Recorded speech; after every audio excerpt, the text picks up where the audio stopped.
네, 이번엔 특집 대담 시간을 좀 마련했습니다. 아무래도 새로운 정부가 이제 들어서면서 출범하면서 경제 정책과 또 시장의 영향에 대해서 많은 궁금증들이 생겨나실 거고 이야기들이 쏟아져 나오는데 정리를 좀 해야 될 것 같아서 도움 말씀 주시기 위해서 KB은행의 유신익 수석 이코노미스트를 모셔봤습니다. 어서 오십시오. 네, 반갑습니다. 바쁘실 텐데 여러 가지 질문들도 많이 들어오실 거고. 네. 자, 이재명 대통령이 이제 새롭게 출범을 오늘부터 이제 당선이 돼서 대통령으로 공식적으로 바로 출범을 하죠.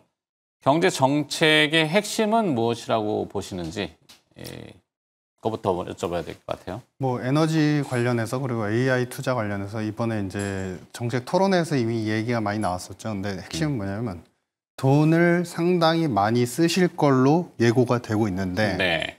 이 돈을 얼마나 정확하게 잘 써서 향후에 세입의 기반까지 마련을 하고 산업적으로 지금 글로벌 패러다임이 AI와 다 신성장 산업으로 가고 있는데 여기에 얼마나 부응을 할 것이냐에 초점을 맞출 수 있을 것 같고 이건 이제 미래에 대한 이야기고 그러면 현재 국면에서 우리 이제 새로운 대통령의 그 경제적인 철학을 어떻게 해석을 해야 되느냐. 네. 이거를 이제 바로 역행적 투자 철학이라고 보시면 됩니다. 그러니까 이게 뭐냐면 경기 역행적 투자라는 게 뭐냐면 경기에 역행한다. 뭐 나쁜 이제 부정적인 의미가 아니라 네. 보통 우리가 아직은 패권 국가가 아니에요. 통합 패권 국가가 아닌데 통합 패권 국가는 계속 빚을 져도 되죠. 네. 그러니까 적자가 있어도 빚을 계속 져도 되는 바로 미국과 같은 나라인데. 그렇죠, 통합국가. 네네, 그렇죠.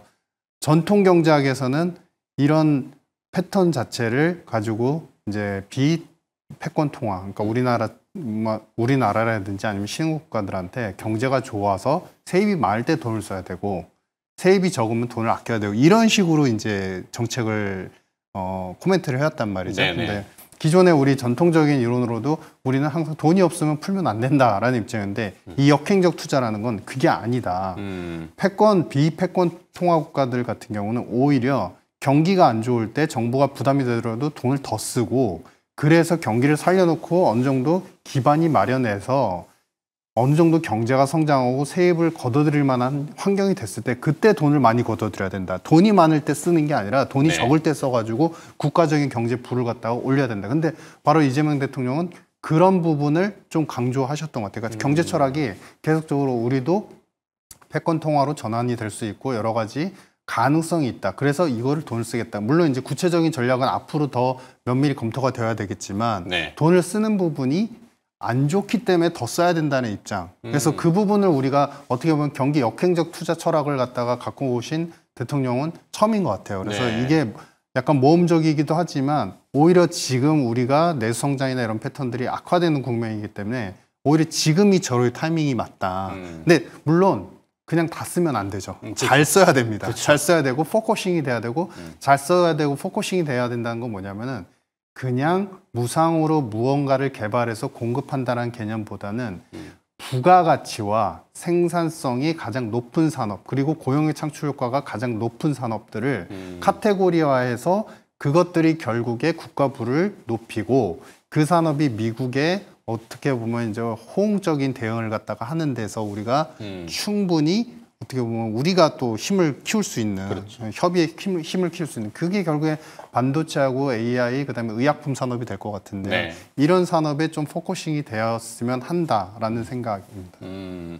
일단은 새로운 정부, 특히 이재명 대통령의 경제 정책에 대한 철학, 그 함의를 잘 이해해야 된다. 네. 요 얘기를 해주셨고 제가 그래도 좀 기대하는 부분은 많은 부분 사람들이 대중들이 그렇지만 이 행동을 하잖아요. 네. 사실 정책을 펴려면 말씀하신 대로 돈, 재원이 필요한데 우리나라 현재 상황이 녹록치가 않죠. 국간이 좀 뭐 충만해 있으면야 뭐 확 풀면 좋지만 통화 정책만으로도 부족하고 기준금리를 낮추긴 했지만 거기에 이제 재정 정책을 쓰자니 자칫 잘못하면 적자 국채를 발행해야 되고 또 추경을 또 하자니 여기도 돈이 필요하고 그러다 보니까 약간 폴리스 믹스의 결합으로 조금 변형적이긴 한데 뭐 스테이블 코인 같은 뭐 약간 좀 개념 자체가 그렇게 좀 붙이는 것도 막 지금 동원을 하잖아요. 근데 이제 잘 써야 된다? 그 내용을 이제 얘기해 주셨어요.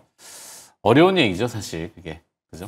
그러니까 이게 그건 거죠. 그러니까 우리가 예전에 누구였죠? 장군 이순신 장군이었죠. 네. 죽고자 하면 살고, 살고자 하면 사생즈. 죽는다. 네.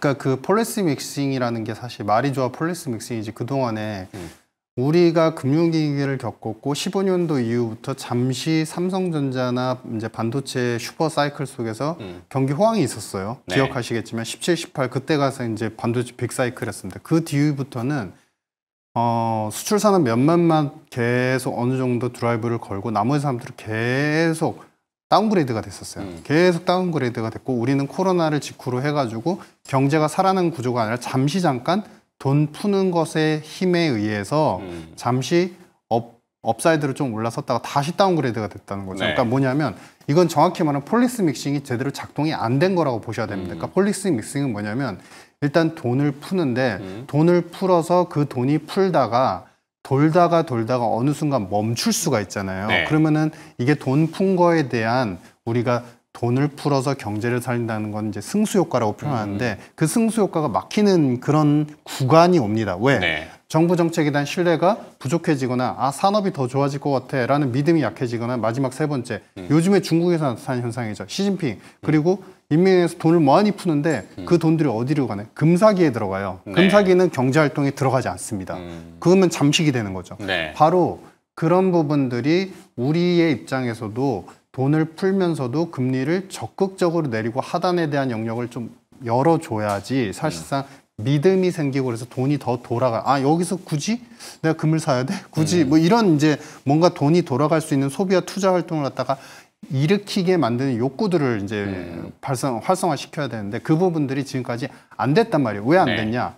요 선을 넘어가면 재정 적자 물론 우리는 OECD에 대해서 채무 비율이나 여러 가지 적자에 대한 비율에 대해서 계속 코멘트를 받고 있어요. 근데 그 받고 있는 그 마지노 선 때문에 풀어야 되는 규모 대비해서 항상 그 선에서 멈추거나 아니면은 금리도 우리가 이 이하로 떨어지면 환에 대한 리스크가 크다라는 이슈 때문에 네. 금리 요 선에서 딱 멈추는 그러니까 폴리시 믹싱이라기보단 안전한 바운더리에서 그냥 할 수 있는 만큼 했다. 이게 정확한 표현이다. 네. 그래서 그렇기 때문에 성장률이 스납으로 계속적으로 약화되는 구조로 지금까지 왔고 그 부분을 이번에 이제 철학적으로 어떻게 보면 타파할 수 있는 어떤 리더십이 나온다면은 그렇죠. 이번에는 우리가 적자를 잠깐 1, 2년 정도는 잠깐 감소하더라도 성장이 다시 좀 업그레이드 나올 수 있는 그런 구간이 아닐까. 그게 성공해야 그렇죠. 우리 정부가 발행하고 우리 이제 중앙은행이 발행하는 그 스테이블 코인도 네. 수요가 많아질 수 있고 글로벌 수요도 많아질 수 있지. 그게 성공 못하면 정책이 성공 못하면 그거에 대한 신뢰성도 없을 것이다. 뭐 맞아요. 이런 판단입니다. 맞습니다.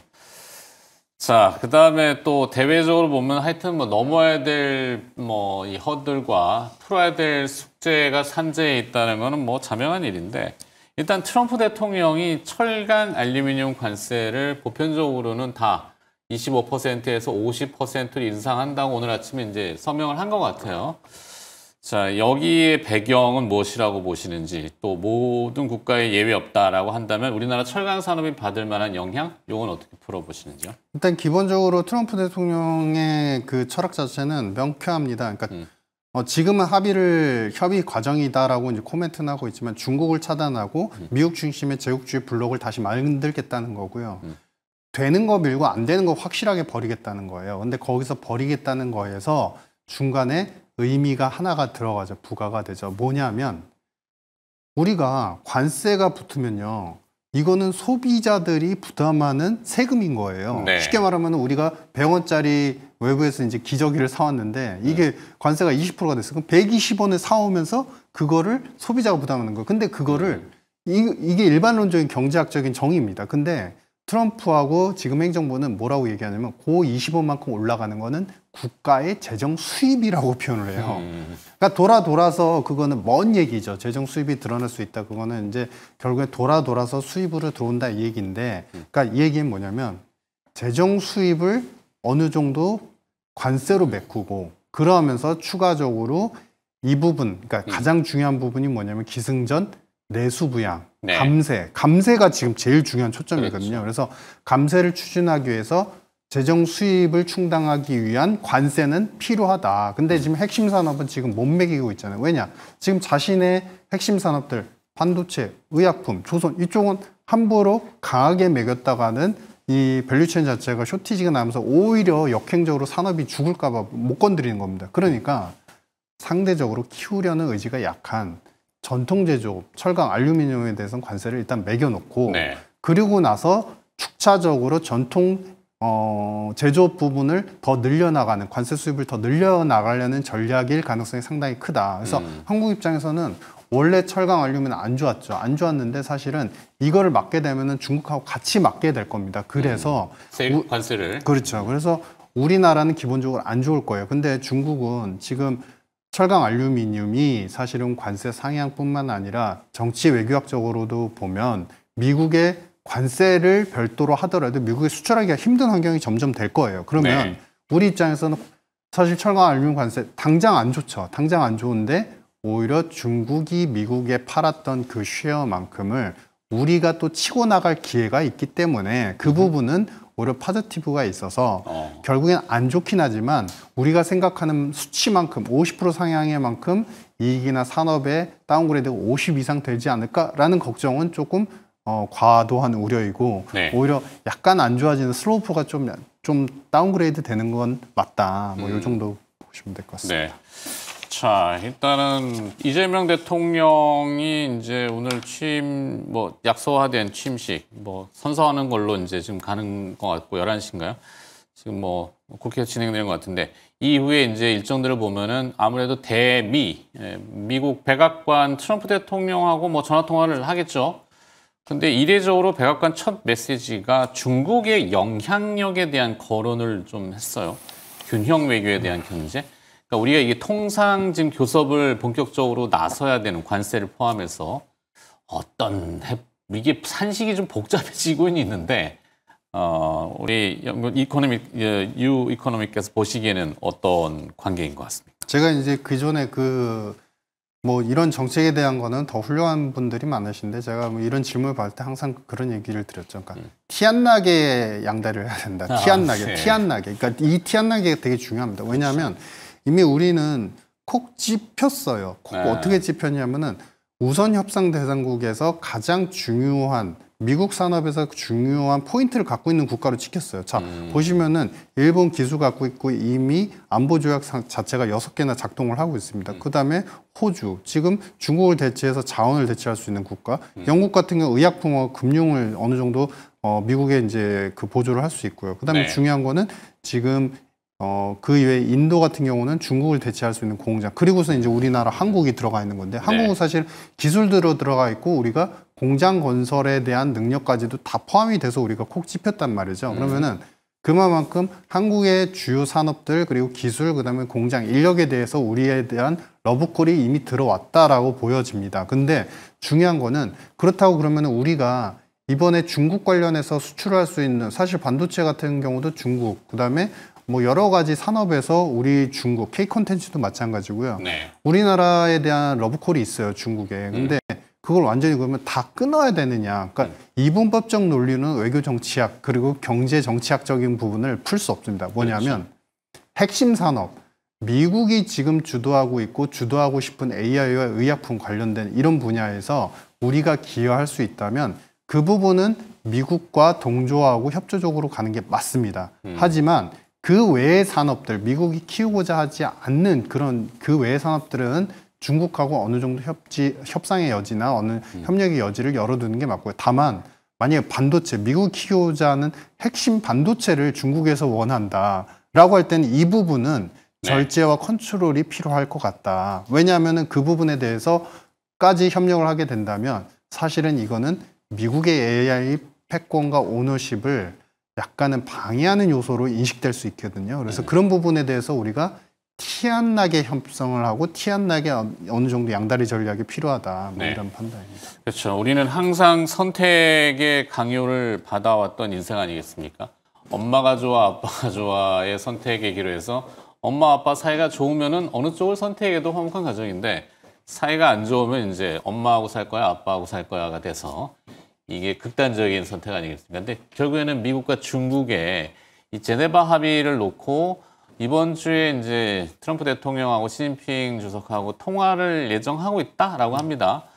엄마 아빠 사이가 좋아져야 될 텐데 어떻게 보세요? 일단은 앞서 말씀드린 바와 같이 사실은 뭐 145%까지 갔던 관세가 100%로 떨어지든 90% 떨어지든 일단 미국 입장에서는 차단 수순으로 가는 게 맞다라고 보여지고요. 왜냐하면 이거는 우리가 잠깐의 코멘트에 흔들릴 사안은 아닙니다. 왜냐하면은 기존의 그러니까 트럼프 1기 때의 국가안보 전략 보고서와 대선 캠페인, 그다음에 스티븐 미란의 보고서, 이 내용들을 총합해서 보시면 사실은 수정주의 국가들이라고 표현을 하면서 중국이 가장 위협이 되고 있고, 그게 경제뿐만 아니라 안보, 정치, 외교 모든 다 위협이 되고 있다라고 표현을 해요. 그리고 경제적으로 보면 사실상 중국이 지금까지 커진 거는 맞는 얘기기도 하지만 미국의 돈으로 사실 다 키운 거다, 이렇게 표현을 해요. 근데 이제 지금 와서 배신했다 이 말이죠. 그러니까 그만큼 이번에는 차단을 위한 제국주의, 여러 가지 땅들을 지금 모색을 하고 있잖아요. 그렇죠. 땅들을 영토로 갖다 편입하고 있는 만큼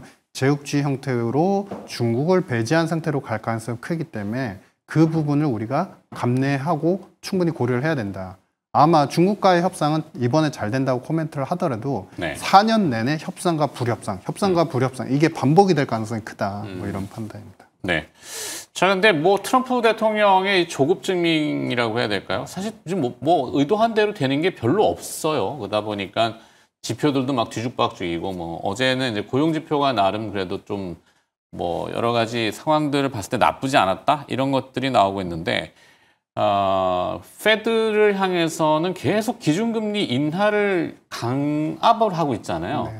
어떤 속내인지, 지금 페드워치 뭐 7월 기준금리는 뭐 사실 동결 가능성이 상당히 높은 걸로 있는 것 같은데. 일단은 합리적 선택을 하라는 걸로 보여지고요. 적어도 페드와 관련되는 금리 통화 정책, 물가와 관련된 정책은 트럼프 대통령의 1기 때의 코멘트와 지금의 코멘트가 더 합리적입니다. 왜냐하면 미국의 CPI를 보시면 상품, 그러니까 우리는 상품에 지금 관세를 매기잖아요. 상품에서 그리고 관세에 의해서 인플레가 유발할 우려가 있는 거잖아요. 근데 지금 보시면은 서비스 부문이 거의 60%, 70%의 비중을 차지하고 있습니다. 미국 물가에서는 제일 중요한 게 서비스고 나머지가 상품 쪽인데요. 중요한 핵심은 뭐냐면 중국을 갖다가 완전히 관세를 매서 완전히 차단을 한다라고 완전히 역설적으로 가정을 했을 때 사실상 중국 상품이 미국 전체 소비에서 차지하는 비중이 4% 정도밖에 비중이 안 돼요. 그러니까 비중이 작기 때문에 오히려 상품 쪽 그쪽에서 라인으로 본다면 에너지 쪽이 가장 중요한 20% 이상의 비중을 차지하거든요. 그래서 중국 입장에서 보면은 그렇죠. 그러니까 미국 입장에서 CPI에서 총 차지하는 비중에서, 그래서 그만큼 지금은 인플레율 자체가 2% 중반대에서 서서히 완만하게 떨어지는 구간이 맞고 설록 2년 후에 올라갈 여지는 있지만 그건 상품 중심으로, 중국산 상품 중심으로 올라가는데 그게 영향도가 그렇게 크진 않을 것이다. 근데 지금 떨어지고 있는데 이게 파월 입장에서 언제 떨어질지 몰라, 언제 다시 이제 리바운드를 해가지고 이게 4%까지 갈지도 몰라라는 거를 그냥 열어둔 거예요. 데이터 디펜던트한 판단이 아닌 겁니다. 그러니까 그 부분에서 트럼프는 왜 안 해? 내가 그렇다고 해서 정책을 시행했다고 해서 이건 그냥 반발적인 거 아니야? 제가 해석하기로는 반발적인 정치적 서로 간의 디베이트가 오히려 크다. 지금은 오히려 이제 파월의 입장보다도 트럼프 입장이 경제학적으로는 논리가 맞다. 근데 다만 이제 심리적으로 파월이 계속 그거를 거부하고 있기 때문에 연말쯤에 가서야 한 1, 2회 정도 인하를 가능하지 않을까, 이렇게 보고 있습니다. 역시 그 물가 지표가 중요한데 지금 말씀하신 내용 들어보면은 상품이라는 부분이, 그러니까 관세 영향으로 인플레이션이 적극적으로 막 나타나는 데이터는 아직 안 나오는 건 정도. 그러니까 지켜보자라는 분위기군요. 자, 최근에 증시 보면은 뭐 대내외 재료 헤드라인 리스크에 막 출렁출렁거립니다. 사실 펀더멘탈로 보면은 우리가 배운 거는 주가는 이제 펀더멘탈로 귀결한다, 뭐 이렇게 배웠지만 사실 좋은지 나쁜지 구별이 잘 안 돼요. 어떻게 이거는 해석을 해야 될까요? 세상이 바뀌어서 그렇습니다. 그러니까 이거는 지정학이라고 하고 그거를 갖다가 경제학적으로 해석하는 걸 지경학이라고 표현을 하는데요.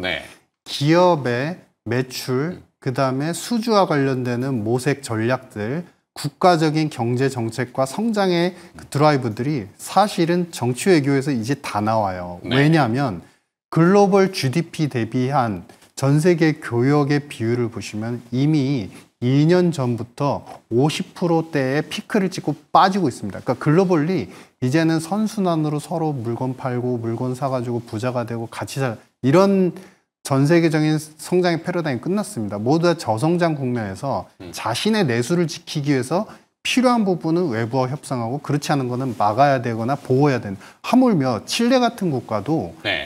자신들의 그 비금속 광물 관련된 산업을 국유화를 했거든요. 그러니까 그만큼 지금은 저성장 국면에서 정책의 드라이브가 성장을 앞으로 2, 3년 후의 성장을 좌우지할 정도로 굉장히 큰 요소가 됐다. 네. 그렇기 때문에 지금은 이거는 이상해야 펀더멘탈 대비해서 정책으로 모든 게 바뀌어 이게 아니고요. 이제는 펀더멘탈을 모두 다 지정학적인 정책 요소로 결정이 된다. 그래서 우리 입장에서 본다면 지금 확인하신 바와 같이 미국의 러브콜 받고 있고 중국에서도 계속적으로 러브콜이 오고 있다는 게 굉장히 중요하고 네. 여기서 우리가 성장률이 완만하게 빠진다고 해서 그냥 죽지 않는다. 분명히 수출 산업 중심으로 해서 또 한 번의 기회가 올 수 있다. 뭐 이런 판단입니다. 네. 그래서 주식시장 전망에 대해서는 그래서 여전히 우리 입장이 가장 오히려 투자를 하신다면 미국보다 우리 시장이 오히려 더 매력적이고 하단에 대한 밸류에이션의 안정, 그 마지노선이 어느 정도 있는 상태에서 성장의 드라이브도 열릴 수 있기 때문에 우리의 한국의 주식시장이 오히려 미국보다는 좀 더 적어도 지금은 더 매력적이다 이런 판단입니다. 좋습니다. 믿음을 가지고 일단 신뢰 회복과 믿음, 뭐 거기에 따른 주식시장의 반영 이거를 또 얘기해줬고 심리적인 것들이 크니까요. 그래서 네. 자, 새 정부가 들어서 이제 풀어야 될 경제 과제에 대한 심도 깊은 얘기를 뭐 제한된 시간이지만 나눠봤고요. KB은행의 유신익 수석 이코노미스트가 수고를 해주셨습니다. 고맙습니다. 네, 감사합니다.